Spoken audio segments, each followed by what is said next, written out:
की बात यहाँ पे दूसरा कॉन्सेप्ट ये है कि ये लिखा हुआ है कि 1/10⁶ मिलीमीटर के बराबर होता है 1 नैनोमीटर। ये कैसे? हमने पिछले लेक्चर के अंदर डिस्कस किया था कि हमारे पास जो है वो किलोमीटर बड़ा यूनिट होता है, उससे छोटा यूनिट होता है मीटर, उससे छोटा मिलीमीटर, फिर माइक्रोमीटर और फिर नैनोमीटर।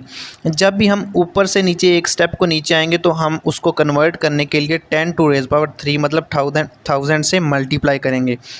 अगर कोई शख्स आपको कहता है कि किलोमीटर को मीटर में कन्वर्ट करो, आपके पास जो भी वैल्यू है, फॉर एग्जांपल आपके पास वैल्यू है 1 किलोमीटर, कोई शख्स आपसे कहता है कि भाई इसको जो है वो आप मीटर में कन्वर्ट कर दें, तो सिंपली आप जो है वो जो भी आपके पास वैल्यू है उसको 1000 के साथ जो है वो मल्टीप्लाई कर देंगे। फॉर एग्जांपल आपके पास कोई वैल्यू है मिलीमीटर के अंदर, आपने उसको कन्वर्ट करना है माइक्रोमीटर में, तो आप जो है वो उसको 1000 के साथ जो है वो मल्टीप्लाई कर देंगे। किलोमीटर को मीटर में कन्वर्ट करने के लिए मीटर को मिलीमीटर, मिलीमीटर को माइक्रोमीटर, एक स्टेप नीचे आने के लिए आप 10⁻³ से सिंपली मल्टीप्लाई करते हैं। अब देखें, अब अगर कोई शख्स आपको कहता है कि नैनोमीटर से माइक्रोमीटर में जाएं, फॉर एग्जांपल 0.1 नैनोमीटर को आप कन्वर्ट कर दें माइक्रोमीटर के अंदर, तो आप जो है वो तकसीम करेंगे 1000 के साथ।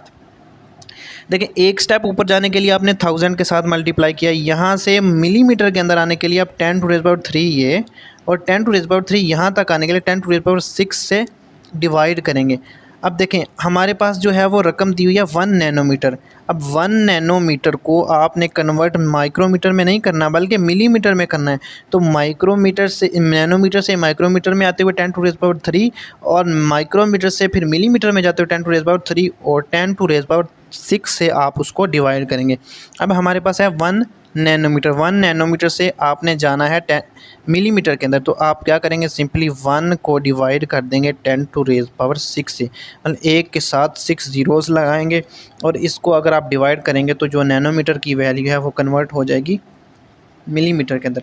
बच्चों, इसी तरह आपको कोई भी वैल्यू इस सिर्फ एक छोटे से पॉइंट से आप कोई भी वैल्यू कन्वर्ट कर सकते हैं। फॉर एग्जांपल कोई मिलीमीटर में आपको वैल्यू दी, आप उसको नैनोमीटर में कन्वर्ट करना चाहते हैं, 10⁻³ ये और 10⁻³ ऊपर से नीचे आ रहे हैं, मल्टीप्लाई करेंगे। अगर कोई शख्स आप कहता है नैनोमीटर को माइक्रोमीटर में कन्वर्ट करो, 10⁻³ से डिवाइड कर दो। माइक्रोमीटर से कोई कहता है मीटर में कन्वर्ट करो, 10⁻³ और ये 10⁻³ ये, इसको 10⁻6 से डिवाइड कर दो। इस तरह एक छोटे से पॉइंट से आप बहुत सारी वैल्यूज़ निकाल सकते हैं।